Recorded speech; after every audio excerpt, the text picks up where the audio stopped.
नमस्कार, मैं ज्योतिष कुमार विपिन शर्मा आपके अपने YouTube चैनल गूढ़ रहस्य ज्योतिष केंद्र में आपका हार्दिक स्वागत करता हूं, अभिनंदन करता हूं। प्रिय बंधुओं, मेरा विषय है गोचर, शनि का गोचर। यूं तो इस वर्ष अप्रैल माह में शनि का गोचर हो रहा है कुंभ लगन में, कुंभ राशि में, और वर्तमान में ये मकर राशि में संचार कर रहे हैं। बिना शनि के किसी भी कर्म को कह पाना बहुत मुश्किल है। ये कर्म बंधन से बंधा संसार है, जहां हम लोग कर्म बंधन से बंध करके आए हैं, और इस कर्म का कारक है शनि। बिना शनि के किसी भी इवेंट को कोई भी एस्ट्रोलॉजर जो है ठीक ढंग से नहीं कह सकता है। इसलिए शनि का गोचर अत्यंत महत्वपूर्ण बिंदु है। शनि के गोचर के कई बिंदु हैं, उनमें से मैं कुछ बिंदुओं को आपके सामने रखने जा रहा हूं। क्या हुआ होगा अब तक के शनि के गोचर से आपके जीवन में, उस पर पहले विचार करेंगे। तो कहते हैं कि शनि का गोचर जिस भावेश से अष्टम में हो उसकी हानि कहनी चाहिए। और दूसरा विषय है, दूसरा बिंदु है कि कौन से ग्रह के ऊपर से इस समय शनि का गोचर आपके हो रहा है। तो सर्वप्रथम मैं मेष लगन की कुंडली के बारे में कहूंगा।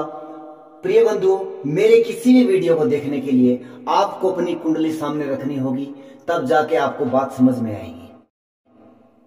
मुझे कहीं ना कहीं कोई ठोस बिंदु समझ में नहीं आया।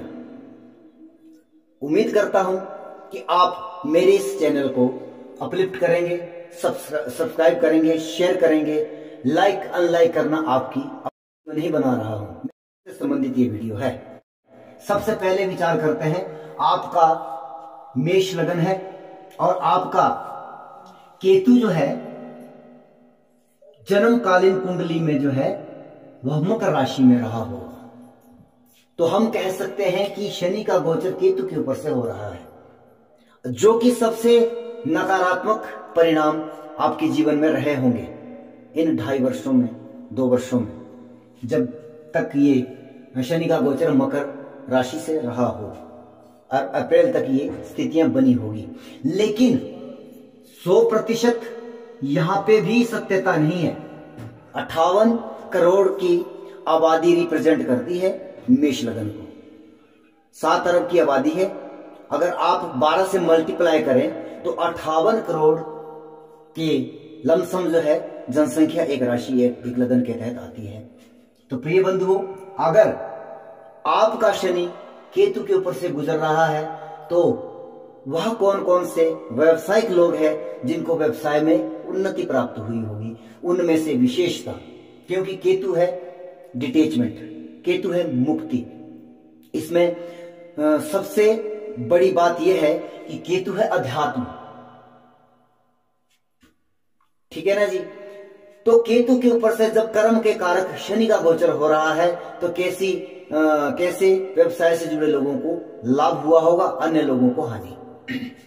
तो सबसे पहले आप जो दर्जी, सिलाई, कटिंग आदि का जो कार्य करते हैं, उनके लिए यह गोचर अत्यंत श्रेष्ठ रहा होगा, इसमें कोई संदेह नहीं। दूसरे में व्यवसाय आता है आपका नाई का, हजाम का, उनके लिए भी यह समय बहुत सर्वश्रेष्ठ रहा है। तीसरे में आया एस्ट्रोलॉजर, ज्योतिषियों का। चौथे नंबर पर है डॉक्टर, सर्जन, आयुर्वेदिक चिकित्सक आदि आदि, जिनका मेडिसिन से जुड़ा होगा। लेकिन अनदर पार्ट, कोई भी क्षेत्र जिनका केतु मकर में स्थित है, ऐसे लोगों का व्यवसायिक ढांचा जो है पूरी तरह से चरमराया रहा होगा, इसमें कोई संदेह नहीं है। दूसरी बात, यदि यहां पर आपके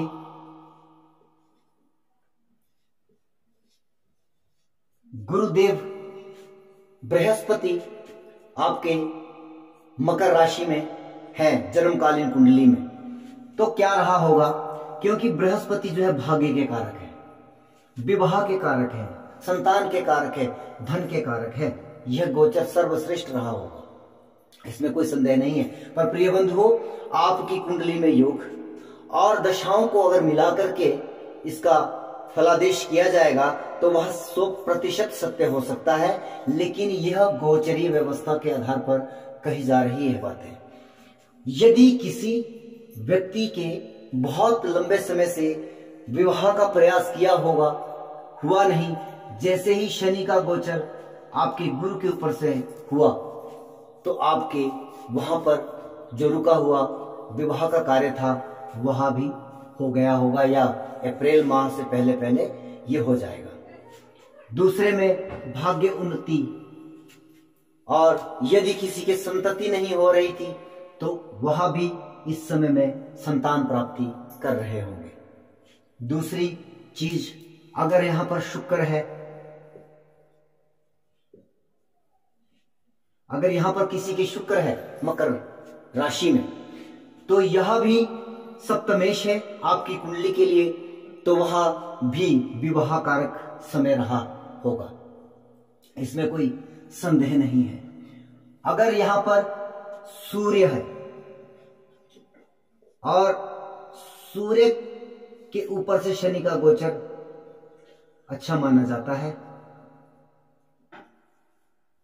मुझे मालूम है कि कुछ लोग ये कहते हैं कि सूर्य और शनि के बीच में शत्रुता है, लेकिन गोचरीय व्यवस्था को अलग तरीके से रिलेट करना चाहिए।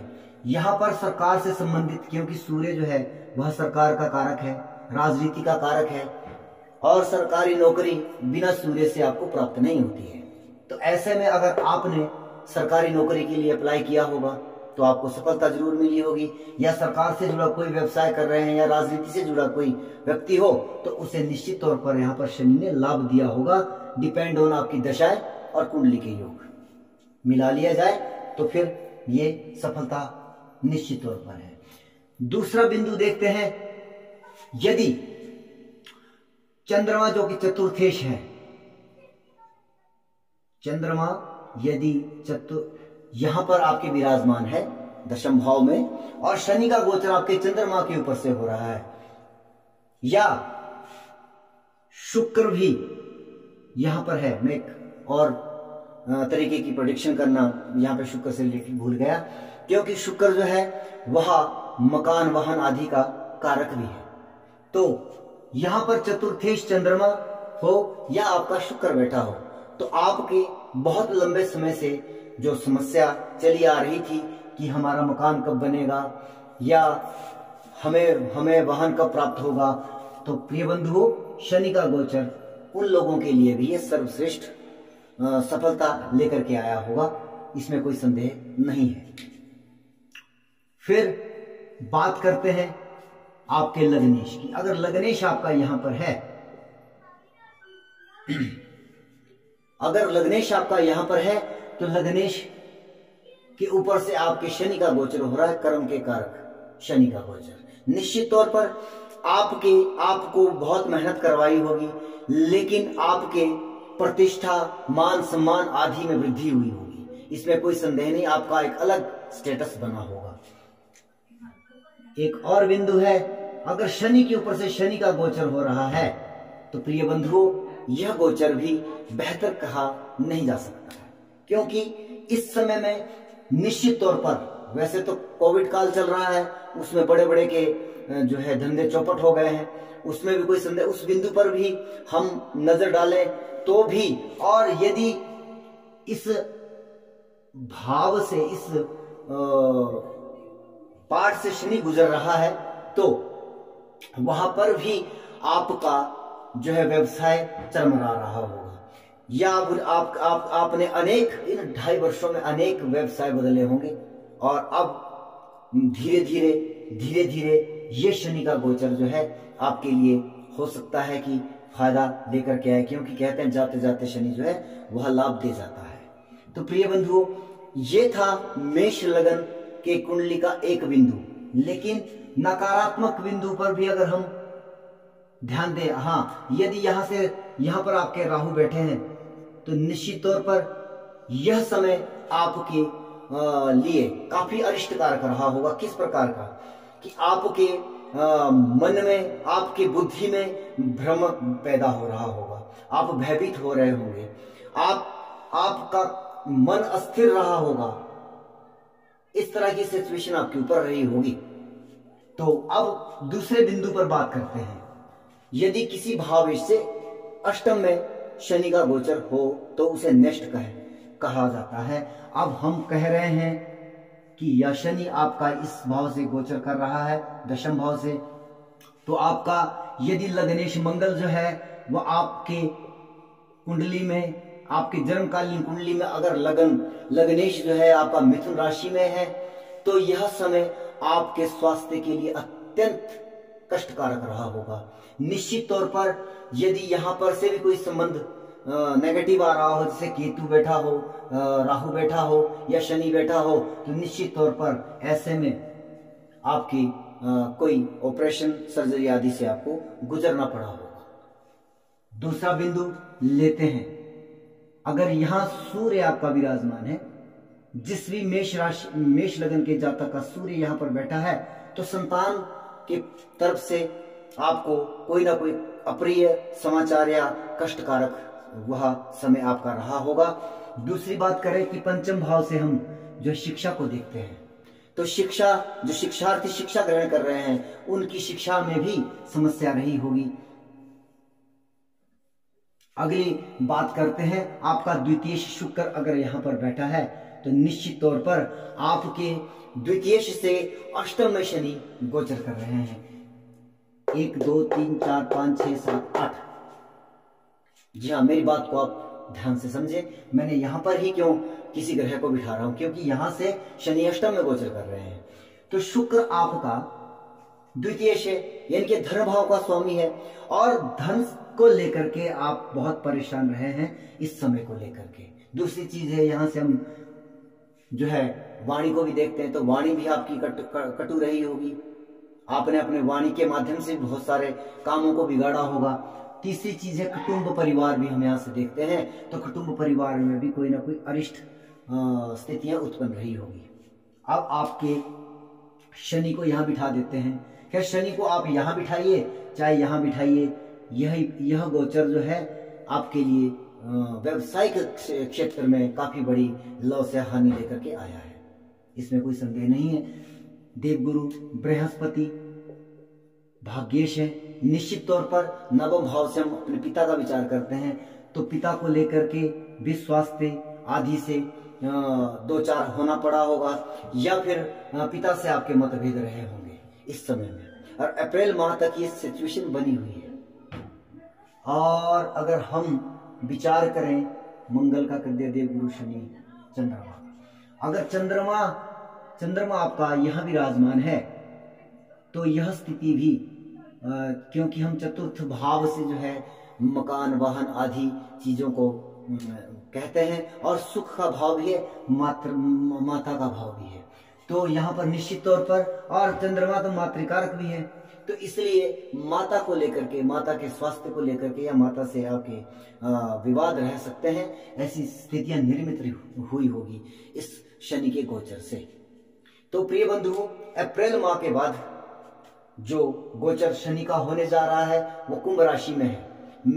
मेरा अभी तक का जो सफर रहेगा वो मैं 12 राशियां, 12 लग्नों को कंप्लीट करने के बाद आपका अप्रैल माह के बाद इस वर्ष कैसा रहने वाला है, उसके लिए आपको इंतजार करना पड़ेगा। तब तक आप सभी से निवेदन रहेगा कि आप इस चैनल को सब्सक्राइब करें, शेयर करें और बेल आइकन को दबाएं, ताकि मेरे वीडियो के लिंक जो आपको तत्काल मिलते रहें। तब तक के लिए जय सिया राम।